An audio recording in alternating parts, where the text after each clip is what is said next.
پھر انہوں نے جو کمزوری کی اس کمزوری کو انہوں نے نکالا اس بات کے اوپر، اور پھر ان لوگوں کے ساتھ جو معاملہ ہوا،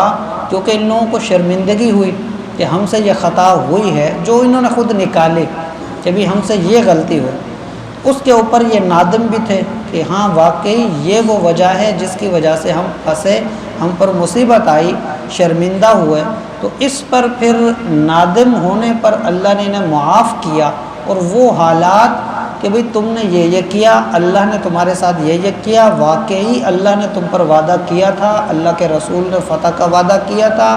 اللہ نے وہ وعدہ پورا کیا،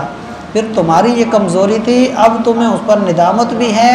اللہ نے تمہاری وہ چیز بھی معاف کر دی۔ آگے پھر سمجھایا گیا۔ تو یہ جو سارے معاملات ہوئے، اس کو قرآن کریم نے کن الفاظ کے اندر ذکر کیا ہے، اب ہم وہ سنتے۔ فرمایا کہ وَلَقَدْ صَدَقَكُمُ اللَّهُ وَعْدَهُ،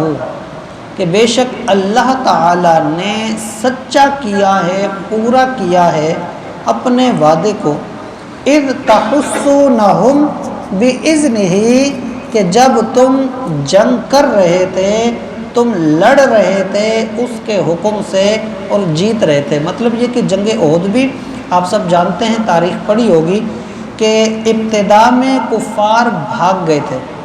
جنگ ہوئی، مسلمانوں کو فتح ملی اور وہ سارے کفار وہاں سے بھاگ گئے تھے۔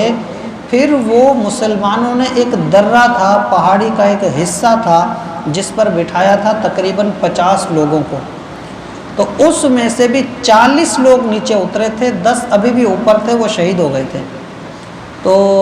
40 لوگ نیچے اترے تھے، یہاں ان کی کمزوری تھی۔ تو وہ چیز بتائی جا رہی ہے کہ تمہیں اللہ نے وعدہ سچا کر دکھایا تھا،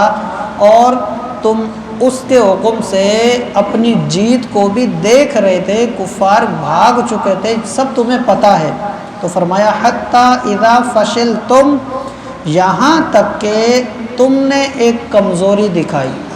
مقصد یہ کہ وہ جو فیصلہ تھا اس میں بھی ہوا یہی تھا کہ سب لالچ میں نیچے نہیں اترے تھے، بلکہ اس وقت اوپر یہ بات چلی کہ حضور نے ہمیں بٹھایا تھا جنگ کے لیے، جنگ تو ختم ہو گئی،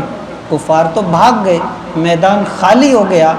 جنگ ختم ہو گئی، تو حضور کا یہ حکم اب ہمارے لیے ختم ہو گیا، کیونکہ جنگ ختم، اب ہمیں نیچے اترنا چاہیے سب صحابہ کے ساتھ۔ تو چند صحابہ نے